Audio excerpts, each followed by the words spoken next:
40,000 बच्चों को अभी खिला रहा है, पढ़ा रहा है फ्री में बिठा के। तुम्हारे कंट्री का उतना बजट होगा, उतना बजट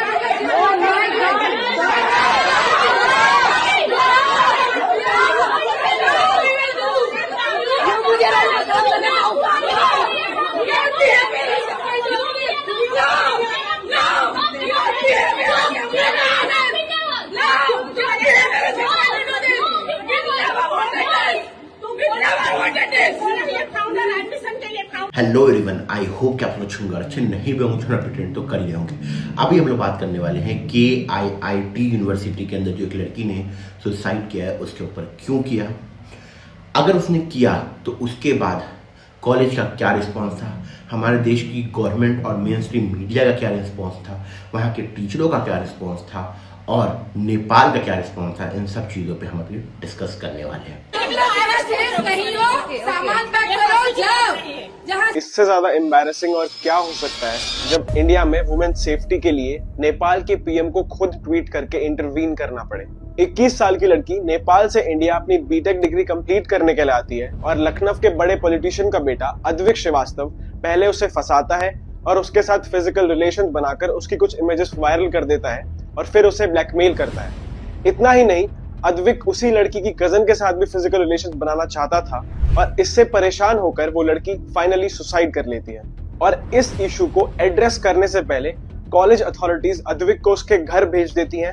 देन पुलिस के आने से पहले ही सारे प्रूफ और फॉरेंसिक डिटेल्स गायब कर देती हैं, वो भी तब जब सारा कॉलेज बादशाह के कॉन्सर्ट में था।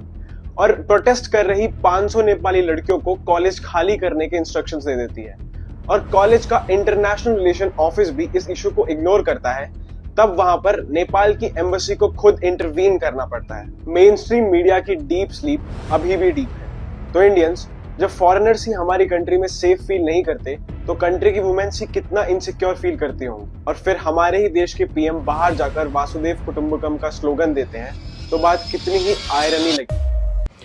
सबसे पहली चीज़ तो मैं आपको एक कहानी से शुरू करता हूँ तो जिससे आपको इजीली चीज़ें समझ में आएगी।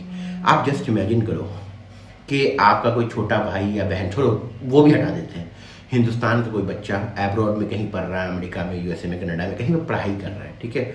और एक दिन आपको अचानक से पता चले कि वहाँ के जो है ना वहाँ उसके साथ कुछ हादसा हो गया। मतलब वहाँ का कोई एक लड़का था, वो आपकी जो है हिंदुस्तान की किसी लड़की को ब्लैकमेल कर रहा था, उसको जो है ना उसके फोटोज और वीडियोज़ वायरल करने की धमकी दे रहा था क्योंकि वो लोग कुछ दिन तक रिलेशनशिप में थे। तो उस लड़की ने जाके वहाँ अमेरिका यूएसए के कॉलेज में कंप्लेन लिखाए, अपने बारे में बोला कि सर हेल्प करो। किसी ने कुछ नहीं सुनी। लास्ट में लड़की ने सुसाइड अटेम्प्ट कर लिया, ठीक है। तो आप पे क्या बीतेगी, आपको कैसा फील होगा। आप सोचो कि एक हिंदुस्तान की बेटी किसी पराये देश में वहाँ जाके पढ़ाई कर रही है और उसको ये कदम उठाना पड़े। पहला ये सोचो। दूसरा चीज़ ये सोचो कि जब वहाँ के कॉलेज वाले ये बोले कि भाई ऐसा है कि जो है तुम्हारा हिंदुस्तान जो बहुत गरीब देश है, इसलिए तुम हमारे यहाँ पढ़ने आते हो, हम लोग तुम्हारा इकॉनमी चलाते हैं, हम लोग ये करते हो, तो आपको एकदम घटिया से घटिया फील करा है, नीचा दिखा है। उसके बाद आपके बच्चों को ये बोला जाए कि भाई एक काम कर, तो जितने भी बच्चे हैं कॉलेज से सब कॉलेज खाली कर, सब निकल, और कॉलेज से निकाल दिया जाए सारे बच्चों को। और वो साइन कर दिया जाए कि सारे बच्चे जो नेपाल की मतलब हिंदुस्तान के जो है उन सब बच्चे को यहाँ कॉलेज से निकाल दिया जाए।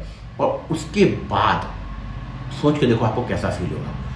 ये छोड़ो, आपके प्रधानमंत्री को इसमें इन्वॉल्व होना पड़े कि भाई साहब हमारे देश की बच्चों को और बच्चियों को मत निकालो इस तरीके से। और मतलब इस देश से बड़े बड़े नेता को वहाँ जाना पड़े, यूएसए, कनाडा, अमेरिका जाना पड़े कि नहीं हमारे बच्चों को रुको सिर्फ।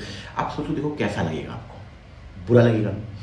तो फिर आपको सेम जब हिंदुस्तान के अंदर हुआ, जब KIIT यूनिवर्सिटी की एक लड़की ने सुसाइड कर लिया इस वजह से क्योंकि उसको उसके बॉयफ्रेंड ने ब्लैकमेल किया, हरास किया।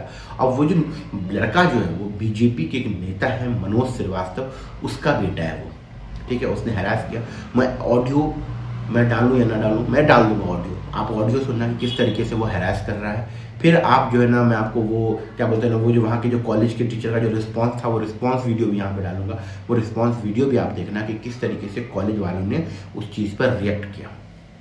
दूसरी चीज़, मेन स्ट्रीम मीडिया को तो फर्क ही नहीं पड़ता, उनको जो खाम कर देता, उनको तो गाली कैसे बोल दिया, ये उनके लिए ज़्यादा बड़ा मुद्दा है। ये थोड़ी मुद्दा है कि किसी लड़की ने सुसाइड कर लिया। मेरे हज़ारों दोस्त हैं जो अभी अलग अलग मुद्दे पे स्टेटस लगाते रहते हैं, अलग अलग मुद्दे पे बात करते रहते हैं, लेकिन जब भी कहते हैं ना वुमेन सेफ्टी की बात आए ना तो ये लोग बहुत सिलेक्टिव अप्रोच रखते हैं, बहुत सिलेक्टिव।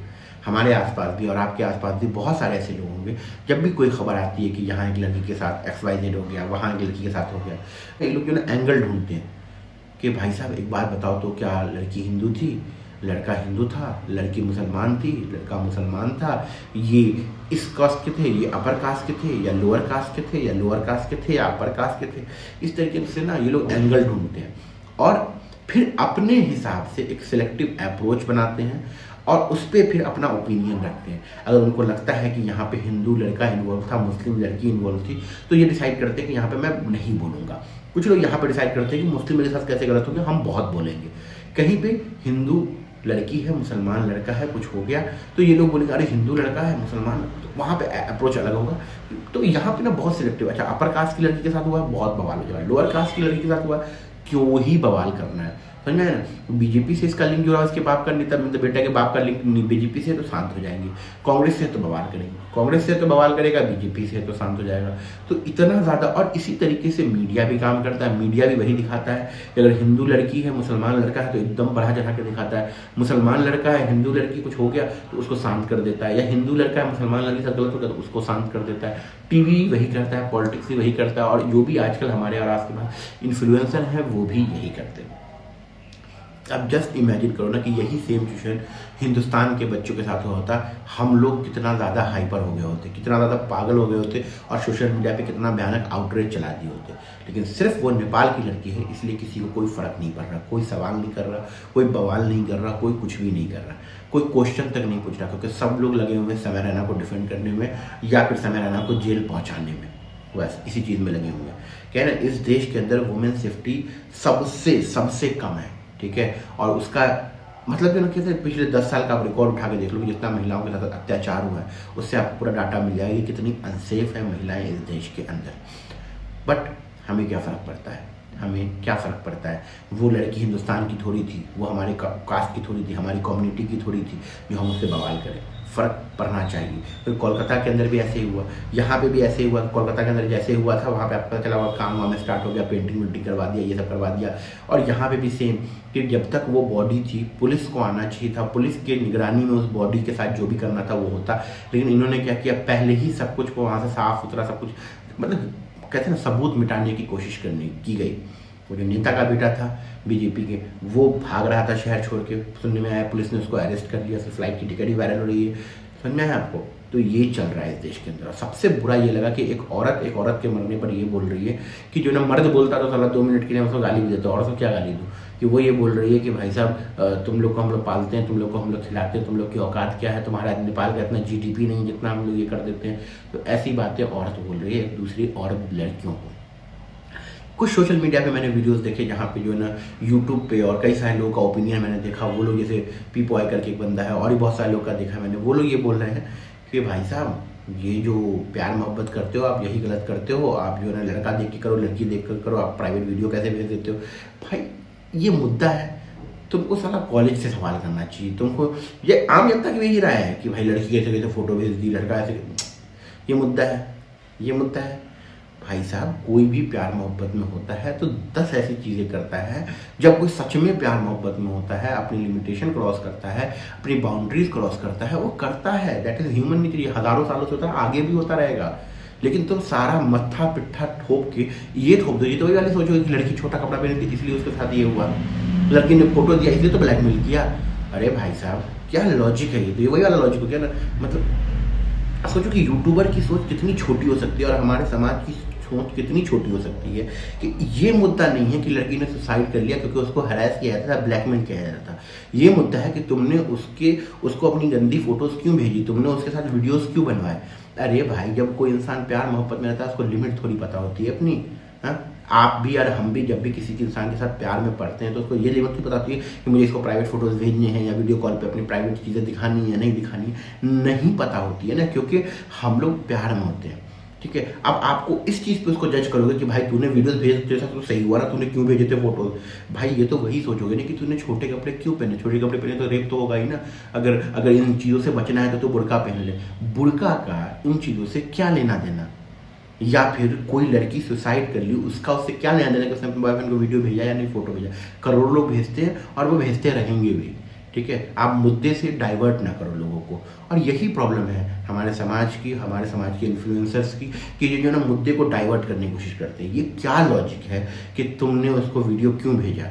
अरे वो मर गई, आप उससे उठा के पूछोगे क्या कि तुमने उसको फोटो क्यों भेजा? तुम नहीं भेजते हो क्या?